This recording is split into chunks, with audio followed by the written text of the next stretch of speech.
Hello students, myself Manisha Mane. This is fourth chapter supply analysis. Today's we will be learning about introductions and concept of the supply analysis. First one to study about learning. A basic functions of the producer produce commodity or service which offer for a sale in the market in the economy. It means determinations of the price depends upon the demand and supply. कोई भी producers commodity को produce करना ये उसका basic functions होता है. क्यों produce करता है? क्योंकि उसे मार्केट में वो सेल करनी है. But it is important of the price of the commodity and that's price of the commodity is a determinations of the demand and supply. So it is the important study of the demand and supply. It means third A and third B explain the demand functions, law of demand या फिर a different concept of the demand. It is the half knowledge of the market. It means complete knowledge of the market. So study of the both demand and supply means any person to know the functions of the demand and supply. Therefore it is the clear and complete study of the market. So next one to explain the supply. The study of supply is an important to study of the demand. It is the basic economical concept. It is the fundamental economical concept. जितना demand हमारे लिए important है उतना ही supply भी हमारे लिए important है और डिमांड की तरह इसे भी एक बेसिक कॉन्सेप्ट कही जाती है. So simply explain supply means that describe total amount of goods that a seller and a specific explanations of the supply means total amount of goods and service available for a sale with a seller at a particular price and given a period of time. So it is also known as supply. Supply के लिए क्या चाहिए? एक amount चाहिए किसी भी commodity का या सर्विस का. कौन सा अमाउंट? जो अमाउंट सेल करने के लिए उसके पास तैयार है, इसके पास, सेलर के पास, और एक स्पेसिफिक प्राइस के लिए वो कितना सेल करना चाहता है. It explain the supply. So 3 important concept explain supply analysis. First one concept is the total output, second concept is the stock, and third concept is the supply. So first one to learning about the total output. What is mean by total output? Total output means is a produce in the process of the production. Output is the produce through the process of production. किसी भी total output को it is indicate final goods, it is indicate productions of the commodities, means can be defined of the total output. The sum of total quantity of a commodity produced at a given period of a time in the economy. Total output किसे कहा जाता है? The sum of the total quantity of a commodity. किसी भी seller के पास जो total quantity of commodity है उसे सम करना है, मीन्स एडिशंस करना है, टोटल दिखाना है at a given period of time in the economy. एक पर्टिकुलर पीरियड दिखाना है. जैसे फॉर एग्जांपल्स हम लोग बुक का प्रोडक्शंस दिखा सकते हैं, कुछ फ्रूट दिखा सकते हैं या फिर कुछ फूड ग्रेन्स दिखा सकते हैं. सो कोई भी प्रोडक्शंस रहेगा हमें क्या करना है? Eight a particular point of time in the economy it is explain the total output. So simple तरीके से हम लोग क्या बता सकते हैं? Any producers help of the different factors means land, labour, capital and entrepreneur and that's factors it is create to the productions. It means it explain the total output of the commodity with use of the different types of the technology at a units of the commodities. हम लोग वहाँ पर technology की भी बात कर सकते हैं कि क्या होता है, टेक्नोलॉजी भी यूज़ होती है कि वो टेक्नोलॉजी किस तरीके से एक पॉइंट की तरह वहाँ पर यूज़ हो रही है. And after two create the productions means input converted into the output. किसी भी कमोडिटी के इनपुट से क्या कन्वर्ट होता है? तो आउटपुट कन्वर्ट होता है. and explain the total output. It means explain the price of any commodity या फिर stock, supply etc. ठीक है, तो ये कॉन्सेप्ट आपको समझ में आई होगी। सेकंड कॉन्सेप्ट की तरह हम लोग देखते हैं stock. Next one, what is mean by stock? Stock is the total quantity of a commodity available for a sale with a seller at a particular point of a time. इसका हम लोग वहाँ पर मीनिंग देखेंगे, definitions देखेंगे, तो बहुत shortly वहाँ पर डिफरेंसेस है। इसका मतलब क्या है? Total quantity of a commodity available for a sale. जितनी टोटल क्वांटिटी ऑफ कमोडिटी है, जो कमोडिटी वहाँ पर सेल करने के लिए अवेलेबल है, किसके पास है? सेलर के पास अवेलेबल है, and at a particular point of time. So एक वहाँ पर specific point of the time या फिर एक particular point of the time उसने क्या कर दिया है? उसे स्टॉक करके रखा है। उसके साथ हम लोग देखेंगे stock is the source of supply. जब भी वहाँ पर सप्लाई आता है तो सप्लाई किसका वहाँ पर वजह से आता है? स्टॉक की वजह से। तो उसी रीज़न की वजह से स्टॉक को क्या कहा जाता है? Stock is the source of the supply. Source means स्रोत। या फिर second one, stock is the potential supply. Stock क्यों रखा है? सप्लाई करने के लिए रखा है। So two main point means stock is the source of supply and stock is the potential supply. और भी हम लोग स्टॉक के बारे में जानकारी देखेंगे। So increasing the productions with increasing output means than stock. जैसे भी वहाँ पर प्रोडक्शंस बढ़ रहा है उसकी वजह से टोटल आउटपुट बढ़ता है, और उसी रीज़न की वजह से क्या बढ़ रहा है? तो स्टॉक बढ़ रहा है। इसका मतलब क्या होता है? Stock is a consist of the store of the commodity and previous commodity. बहुत बार ऐसे होता है कि वहाँ पर जो कमोडिटी उसने स्टोर की है वो कमोडिटी और उसके साथ में जो प्रीवियस कमोडिटी ऐड हो गई है, so it is consist of the stock. उसके साथ में हम लोग देखेंगे stock is a fix and inelastic. हम लोग वहाँ पर किसी भी कमोडिटी का स्टॉक वहाँ पर तुरंत नहीं बढ़ा सकते, मतलब वो इनइलास्टिक है। उसके साथ में हम लोग देखेंगे वो एक फिक्स भी है।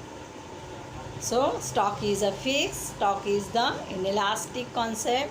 So it is simply explain the stock. तो इस तरीके से हम लोग स्टॉक के बारे में कंटेंट देखेंगे। तो स्टॉक प्रोडक्शंस बढ़ता है तो स्टॉक बढ़ता है, स्टॉक अलौकिक होता है, स्टॉक एक फिक्स रहता है, स्टॉक सप्लाई का सोर्सेस है, स्टॉक की वजह से संभाव्य पुरवठा वहाँ पर एक तरीके से रेडी हो जाता है। And distinguish between stock and supply. So explain 2 point in case of the durable goods, for example furniture, garment etc. So stock can exceed the supply. It means supply cannot be exceed the stock. जो भी हमारे long times commodity है, जो durable commodity है, उस time की commodity की हम लोग बात करेंगे तो उस कमोडिटी के लिए सप्लाई से ज़्यादा स्टॉक होता है। क्यों होता है? क्योंकि हम लोग इसे स्टोर करके रख सकते हैं। तो जैसे हम लोगों ने एग्जांपल भी देखे हैं, कुछ फर्नीचर्स रहेगा, गारमेंट रहेगा या फिर कोई अदर कमोडिटीज़ रहेगी। सेकंड हम लोग इन केस ऑफ एग्जांपल देखेंगे तो in case of the perishable goods, in case of perishable goods, for example fish, milk etc. in case of the stock may be same as a supply. जितना आपके पास stock है उतना ही आपके पास supply है। किस commodity के लिए? सो पेरिसेबल कमोडिटी के लिए। सो 2 point it is understand distinguish between stock and supply. आप लोगों को ये 2 एग्जाम्पल्स और ये दोनों पॉइंट से स्टॉक एंड सप्लाई का भी कुछ शॉर्ट में डिस्टिंग्विश समझ में आएगा। ठीक है, अभी इसके बाद वहाँ पर हम लोग सप्लाई के कॉन्सेप्ट की तरफ जाते हैं। सप्लाई में एक रिजर्वेशंस प्राइस भी आती है जिसे कहा जाता है मिनिमम सेल रिजर्व प्राइस। जब भी कोई मिनिमम कमोडिटी सेल करनी है तो उसके लिए रिजर्वेशन प्राइस क्या है।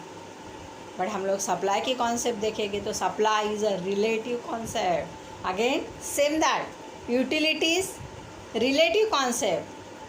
Supply is a relative concept, means it's related time उसके साथ में quantity price as a same for the demand. ये कॉन्सेप्ट हम लोगों ने डिमांड में भी देखी थी। Demand is a relative concept which contain so price quantity and time, so that are in same for the price quantity and time. But beforely explain the meaning of supply. Supply implies that, या फिर supply implies that various quantity of a commodity. Supply implies various quantity of a commodity offered for sale by producer during a given period of a time. वो क्या इम्प्लीज कर रहा है? सो एक total quantity of a commodity, कौन सी? जो cell के लिए तैयार की है और जो एक पर्टिकुलर पॉइंट को मेंशन कर रही है। इसका मतलब क्या होता है? Supply related to price. Supply is a flow concept. जैसे हम लोग वहाँ पर रिवर में पानी देख रहे हैं, सो रिवर में पानी है और वो पानी हम लोग खेती के लिए यूज़ कर रहे हैं। सो क्या हो रहा है? रिवर एक सोर्स है, इसका खेती के लिए पानी देने के लिए सोर्स है। सो वहाँ पर खेती के पानी, वहाँ पर हम लोग सिंपल तरीके से बताएंगे तो वो एक फ्लो है। इसका मतलब है supply is a flow concept. Supply कभी भी स्टॉक करके नहीं रखा जाता है, सप्लाई सेलिंग के लिए वहाँ पर निकाला जाता है।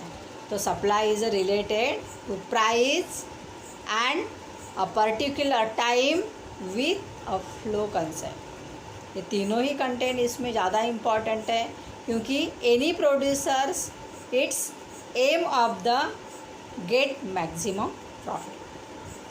तो हम लोग सिंपल तरीके से वहाँ पर इसका एक्सप्लेनेशंस भी देखेंगे।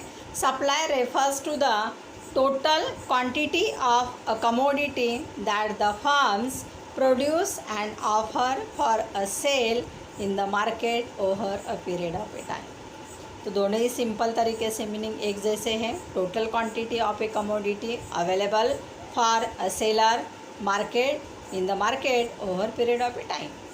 जो क्वांटिटी अवेलेबल है, जो मार्केट में उसे सेल करनी है, और वहाँ पर उसके लिए स्पेसिफिक टाइम मेंशन किया है, जैसे वहाँ पर a day, week, monthly, halfly etcetera.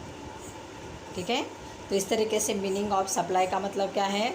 It is related concept to the price quantity and वहाँ पर एक्सप्लेन द स्पेसिफिक टाइम। उसके साथ में supply is a flow of the concept.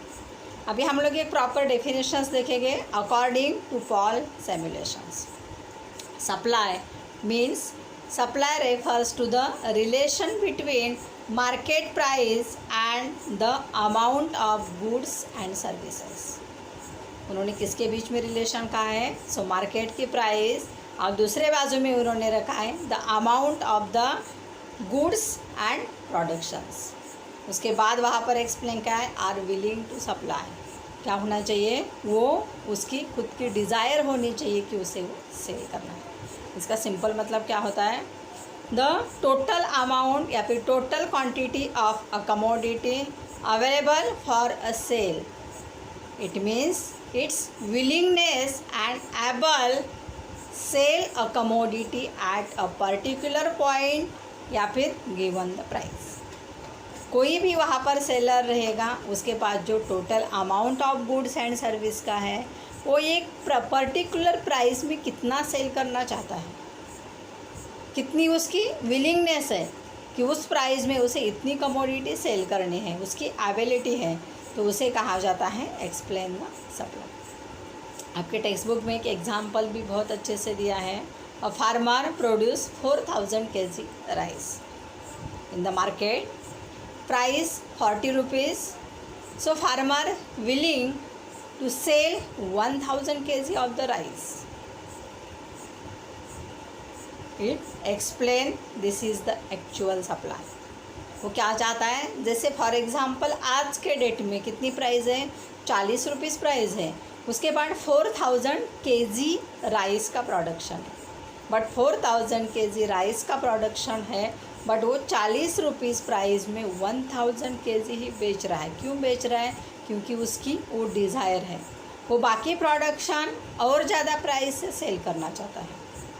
तो supply is a related to price. Supply is a related total amount of the commodity with related specific period of the time, वो कितने time तक वो cell करना चाहता है। तो ये जब सब डिमांड की तरह वहाँ पर जो बातें हैं उसे सप्लाई कहा जाता है। तो मुझे लगता है ये आप लोगों को अच्छे से समझ में आया होगा। फिर से एक बार वहाँ पर जो हमारे 3 कॉन्सेप्ट है वो बहुत ज़्यादा इम्पॉर्टेंट है आपके लिए। वहाँ पर 2 मार्क्स के लिए रीजंस में भी आते हैं, सेकंड वन डिस्टिंग्विश बिटवीन के लिए भी आता है, और ये कॉन्सेप्ट हम लोगों को समझना बहुत ज़रूरी है। तो मुझे लगता है आप लोग को समझ में आया होगा। टोटल आउटपुट का सिंपल मतलब क्या था, the sum of the total quantity of a commodity, ठीक है, that a particular point of time in the economy. वहाँ पर एक particular point of time economy में जो प्रोडक्शन सम में किया जाता है, जो दिखाया जाता है सेलर के लिए, वो टोटल आउटपुट है। स्टॉक का मतलब क्या है, total amount of a commodity available for a sale with a seller at a particular point of a time. उसने वो सेल करना है उसे, बट कब तक सेल करना है, तो एक स्पेसिफिक टाइमिंग है। हो सकता है उसे 6 महीने के अंदर सेल करना है, 3 महीने के अंदर सेल करना है, और उस रीज़न की वजह से उसने क्या किया है, ये कमोडिटी को स्टोर करके रखा है। उसके साथ हम लोगों ने सप्लाई देखा। सप्लाई जो एक्चुअली मार्केट में सेल होता है उसमें थोड़ा सा ही वहाँ पर डिफरेंस है, that quantity of a commodity available for a sale with a seller at a particular price and given a point of the time. So किस तरीके से वहाँ पर अमाउंट है, प्राइस क्या है, कितना वो सेल करना चाहता है, ये जो सब एक्चुअली वहाँ पर दिखाया जाता है, तो उसे कहा जाता है सप्लाई। ठीक है, आप लोग के कॉन्सेप्ट अच्छे से समझ में आए होंगे, और वहाँ पर कोई भी प्रॉब्लम्स रहेगा तो आप लोग पूछ सकते हैं।